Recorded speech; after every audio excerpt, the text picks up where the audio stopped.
Bismillahirrahmanirrahim. Assalamualaikum warahmatullahi wabarakatuh. Anak-anakku sekalian, selamat pagi.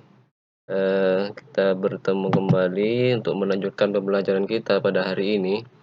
Pada pelajaran sebelumnya, kita telah belajar tentang macam-macam perkembangbiakan tumbuhan. Ada perkembangbiakan secara generatif, kemudian vegetatif. Apa bedanya? Kalau pada pembelajaran sebelumnya sudah dijelaskan bahwa perkembangbiakan secara generatif itu perkembangbiakan secara kawin, artinya melalui proses perkawinan. Proses perkawinan itu berarti ada jantan, ada betina, adalah kayak bini. Tetapi yang akan kita pelajari pada hari ini yaitu perkembangbiakan tumbuhan yang kedua, yaitu dengan cara vegetatif. Vegetatif itu kebalikannya generatif, dengan cara tak kawin. Tak kawin artinya tidak melibatkan jantan dan betina, ada laki bini. Dalam hal ini, perkembangbiakan tumbuhan secara vegetatif atau secara tak kawin itu ada dua. Ada alami, ada buatan. Perkembangbiakan secara vegetatif atau tak kawin adalah cara perkembangbiakan makhluk hidup yang terjadi tanpa melalui perkawinan. Artinya tidak ada jantan, tidak ada betinanya. Yang pertama, jadi perkembangbiakan secara vegetatif itu ada dua. Yang pertama ada perkembangbiakan vegetatif tak kawin secara alami. Jadi yang kita akan belajar hari ini. Perkembangbiakan vegetatif alami adalah perkembangbiakan secara tidak kawin pada tumbuhan yang terjadi dengan sendirinya tanpa bantuan manusia. Artinya terjadi secara alami, terjadi dengan sendirinya tanpa bantuan manusia. Macam-macam perkembangbiakan vegetatif alami antara lain menggunakan umbi lapis, umbi batang, umbi akar, akar tinggal, geragih, tunas dan tunas adventif. Jadi sekitar ada 6 macam. Kita akan pelajari secara satu persatu.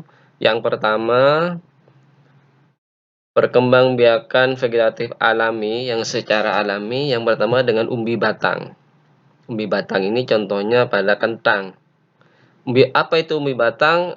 Umbi batang adalah batang yang tumbuh di dalam tanah dan ujungnya menggelembung menjadi umbi. Jadi buduun tombu neng pungkana setombu neng seelem tanah dan ujungnya menjadi gelembung ini. Anaknya tumbuh di batang yang tumbuh di dalam tanah dan ujungnya menggelembung menjadi umbi ini.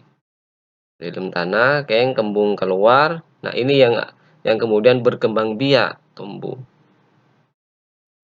Kemudian yang kedua ada umbi lapis. Ini biasanya contohnya seperti bawang merah, Jadi umbi lapis merupakan pelepah daun yang berlapis-lapis. Ada di bawah batangnya, di pangkal batangnya.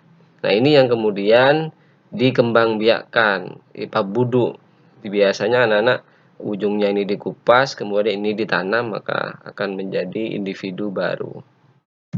Yang ketiga, umbi akar adalah akar yang membesar berisi cadangan makanan. Ini contohnya seperti dahlia, wortel, lobak, dan singkong.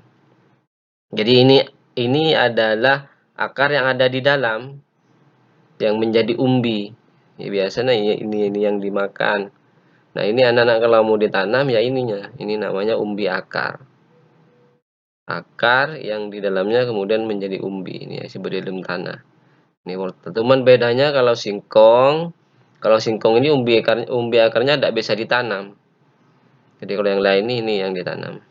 Lanjut yang keempat, akar tinggal. Akar tinggal itu contohnya seperti jahe, lengkuas, kencur, kunyit, konyit. Ini cara perkembangbiakannya dengan cara akar tinggal. Apa itu akar tinggal? Yaitu batang yang seluruhnya berada dan tumbuh menjalar di permukaan tanah. Nah, ini yang ditanam.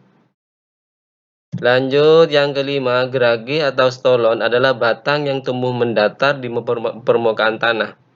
Jadi pungkana menjalar di permukaan tanah. Setiap batang yang menyentuh tanah maka ini akan tumbuh budu.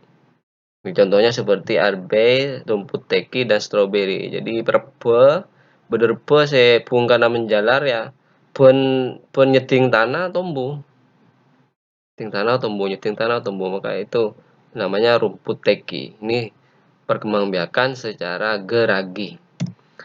Kemudian yang kelima ada perkembangbiakan vegetatif alami dengan cara tunas.